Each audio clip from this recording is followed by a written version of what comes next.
Hello everybody and welcome back to my channel. I hope this video finds you doing well and know that you are amazing, you are worth it, and that you matter. So a little bit ago, one of my friends asked me if I would consider making a video about makeup tips and maybe some makeup tricks about different things that people might have questions about, whether, you know, if like certain makeup things that they've heard were actually true, and like how long you should actually keep your makeup until it's considered old, things like that. So I decided to ask fellow makeup users out there of any questions that they might have according to, you know, different things that they've been wondering. So I have on my phone here, I've compiled a list of questions and the names of people who asked them. So yeah, let's just get right into it. First two questions I have here apply to liquid eyeliner or eyeliner in general. So Judy asks, how do you apply liquid liner to hooded eyes? And Jennifer and Mimi ask, how do you easily apply eyeliner? So eyeliner is definitely a thing that seems to be very tricky sometimes. I myself have problems doing it on other people sometimes. On myself, I've kind of learned the tricks of how I like it, but you know, eyeliner preference varies between different people. So a trick that I can kind of put out there if you are a beginner or just starting to play around with liquid liner would be to use tape. Yes, tape. I've got tape right here in my little shoe, and what I would recommend is tape that's not like very sticky.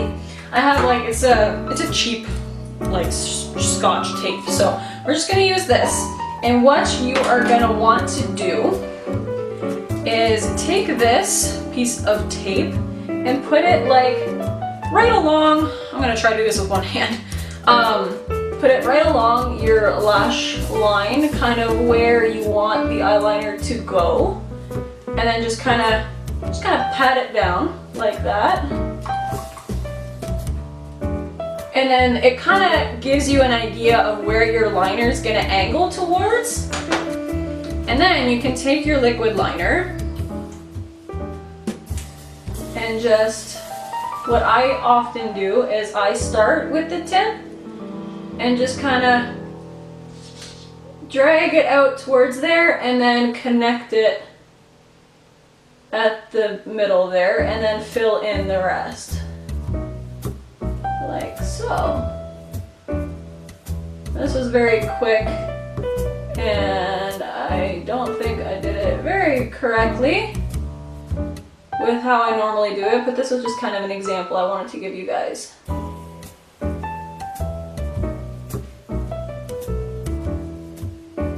And then when you peel it away, it creates a nice wing. So that's a way to kind of give yourself a little bit of a guideline of how to do liquid liner by yourself. And honestly, what I would just say is just take your time with it, because, oh, that actually didn't turn out too bad. Could be worse. And basically you just want to take your time with it, because, you know, it's a learning process. So it's like the more you do it, the more comfortable you'll get with actually like the whole application of it and everything.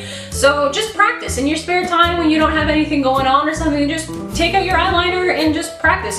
Like this technique also works with pencil liners or anything like that. So just try that out if you're having problems with the tip of it. And as for like going along your lash line, just make very small strokes as you're going. Like don't rush it, don't overthink it, just kind of start very small and add onto it. Never try to do like a whole lot at once, because it's always easier to add. Cisco, no, hey, you're moving my camera. It's always easier to add on rather than take away, because usually when you're doing eyeliner, it's on top of something you've already done, like eyeshadow or something like that, and you don't want to mess that up. So yeah, you want to just take it slow and just work with it in a way, if that makes sense. I hope that makes sense. As for eyeliner on hooded eyes, you definitely don't want to do something that's too thick.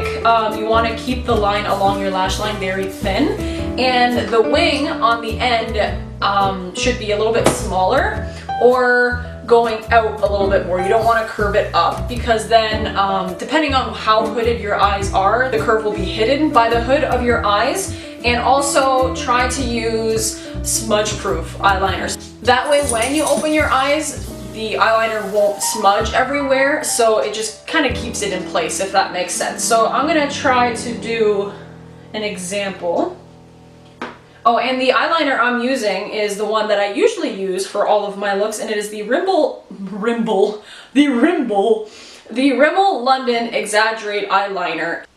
So just kind of map out where you want the liner to start, and then just kind of bring that up towards your lash line, and then connect it.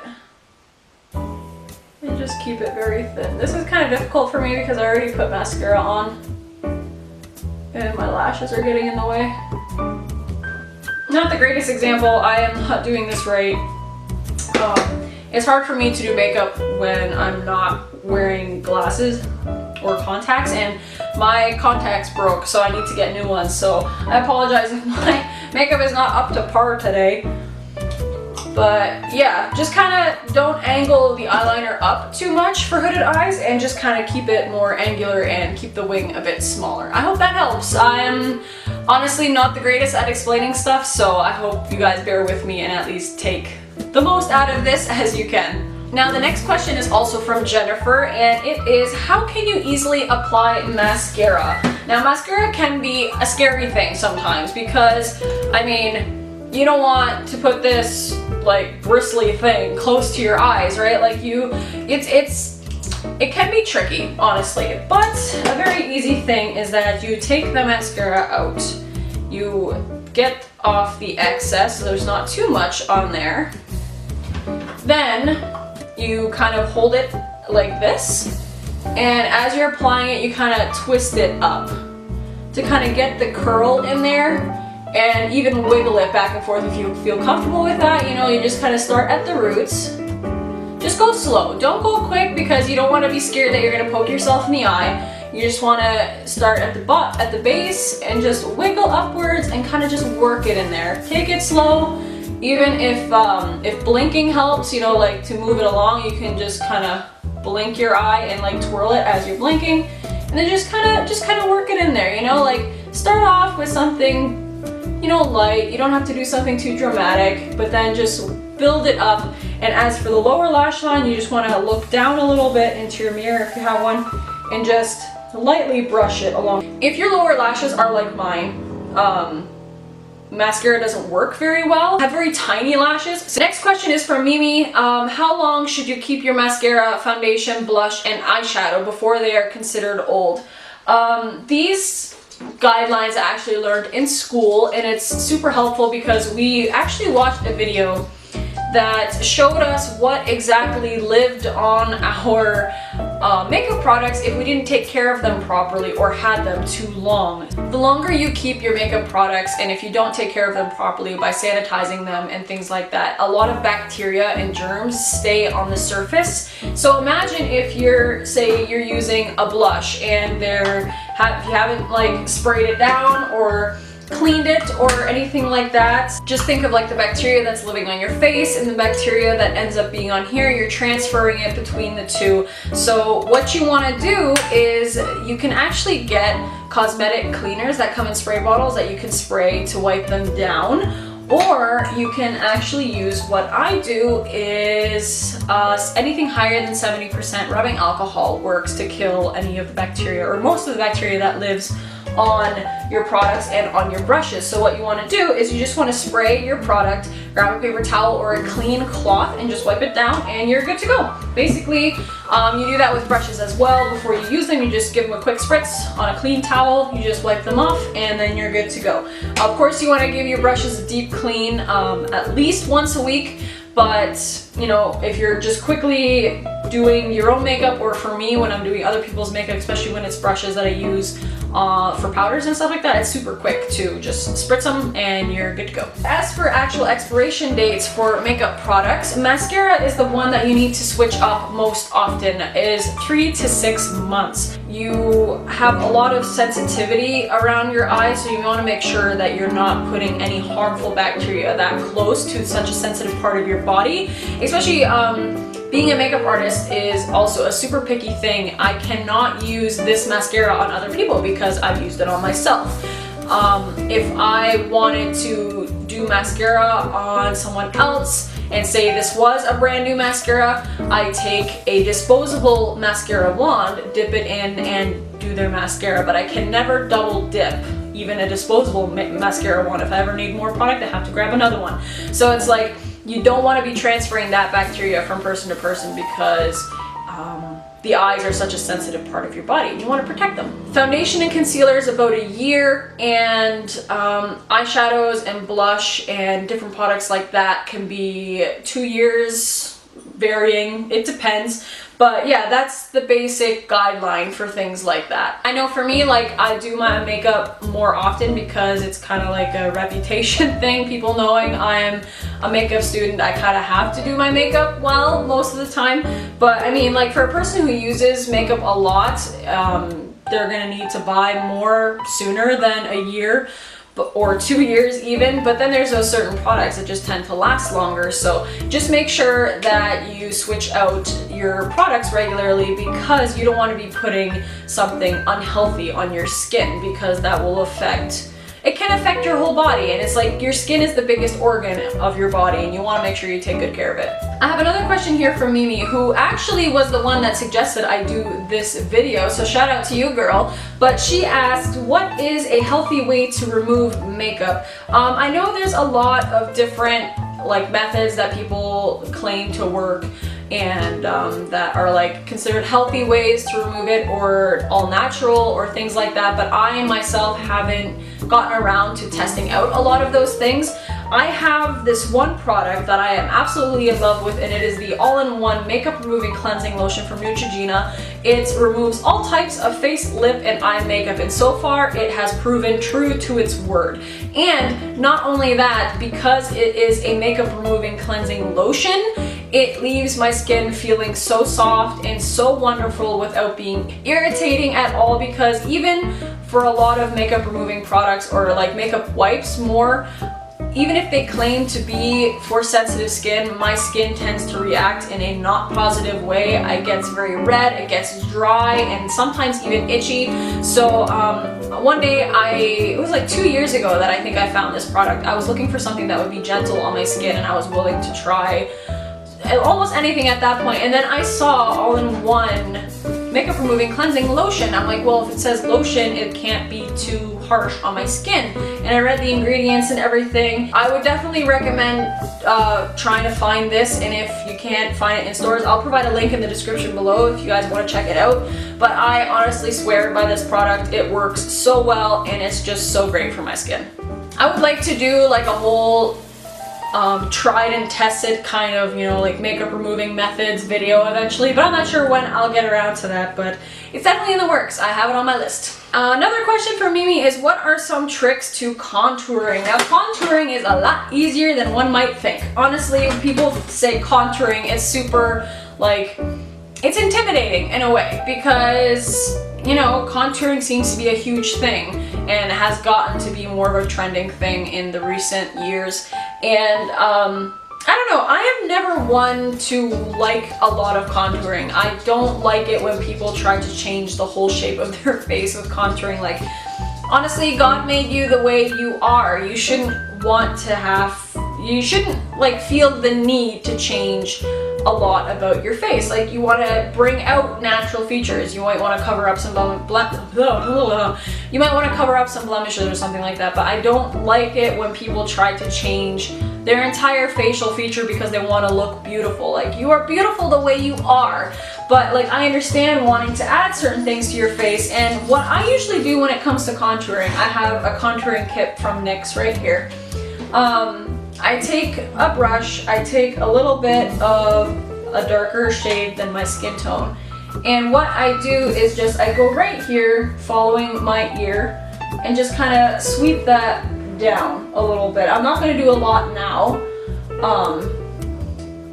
but just to give you an idea of a little bit of trick. So, you know, it already adds a little bit of dimension to your face, and think of it as adding shadows. You know, like for artists out there, you will understand this, and for others, I'll try to make it as clear as possible.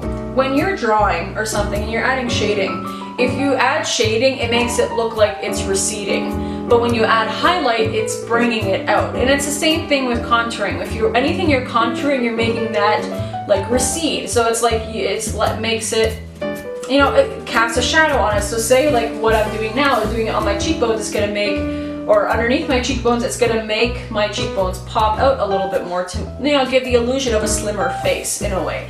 And same thing if you do it on your nose. If you go along the bridge of your nose, it's gonna make your nose look skinnier because it's bringing out the center, if that makes sense. So yeah, just think of it that way when you're trying to figure out some contouring or things like that. Just think of it as a way that just, you know, highlight the areas you want to stand out and shade the areas that you kind of want to fade out a little bit, or that you want to be a little smaller, or, you know, recede back into your face. I mean, that sounds pretty drastic, but I hope that makes sense. And Tori asks, tips for doing eyebrows. Eyebrows is a super simple thing, honestly. It's just, it can be a little bit intimidating, but when I learned how to properly do eyebrows, it became so easy. And basically what you want to do, I already did my eyebrows, so I'm not going to do them now on camera, but an easy way to kind of map out how your eyebrows kind of should go, or a way to kind of draw them in a way, use your nose. So say you have your eyebrow pencil like this, put it straight along your nose like this. Right where it meets here at the top is where your eyebrow should start. Then if you're looking straight, okay, say if you're looking straight, where your pupil is, or your colored iris, or whatever, where your eye rests, right there, along with your nose here, is where the arch should start. And then keep looking straight. When you tilt it like this towards the edge, the outer corner of your eye, that's where your eyebrow should stop. Now, of course, everyone's eyebrow, kind of their shape varies. Not always is it going to align with what I just showed you. So kind of go according to what your natural brow shape is, and just go from there. But it kind of gives you a good idea of how to kind of visualize how far you want your brow to go. If you want it to be a little bit more natural, if you want it to be more rounded, you kind of go according to what you feel comfortable with. I know there's some people that like big, bold, dramatic eyebrows, and the trend recently seems to be very sharp and on point brows. But if you want something to be a little bit more natural, you just kind of go with that. So, you know, start off small and like build up towards something that you feel comfortable with and something that you enjoy. So, because makeup should be for you, it shouldn't be for anybody else. So just kind of have fun with it. Honestly, experiment on your free time when you're just at home or lazing around or something. Just take out your eyebrow pencil or eyebrow powder, or whatever you want to do, and just kind of play around with it. Play with some fun shapes, play with some natural shapes, do whatever you want. Because that's honestly the beauty of makeup, because you can do whatever you want and you can just wash it off. It's not something permanent, so go crazy. You know, don't be shy to just have fun with some things and go out of your comfort zone a little bit, because then you'll find what you actually like on yourself. So yeah, and those are all the questions that I wanted to answer for this video. There are a few more, one about false eyelashes and one about favorite makeup products and makeup artists. So as for the false lashes, I myself am not very comfortable with doing them just yet. I'm still learning in that area, so once I'm a little bit more comfortable and would be able to like teach you guys a little bit more about it, then I'll do a little bit of a video about false lashes, because false lashes can be quite intimidating sometimes too. Trust me, I know. I'm still not great at the whole false lashes thing. And as for favorite makeup products and favorite makeup artists, I want to do makeup favorites kind of thing in the future, so I will keep that question for that video. But yeah, so that's it for today. Leave this video a like if it helped you in any way. I'm sorry, I am not good at explaining things, but I tried my best, and if you guys have any more questions, feel free to leave them in the comments below, and I will answer them the best that I can. Also, leave this video a like if you just enjoyed videos like this and if you want to see more like these in the future. But other than that, I think that's it. So until next time, never stop dreaming or shooting for the stars, and I'll see you guys in my next video. Bye!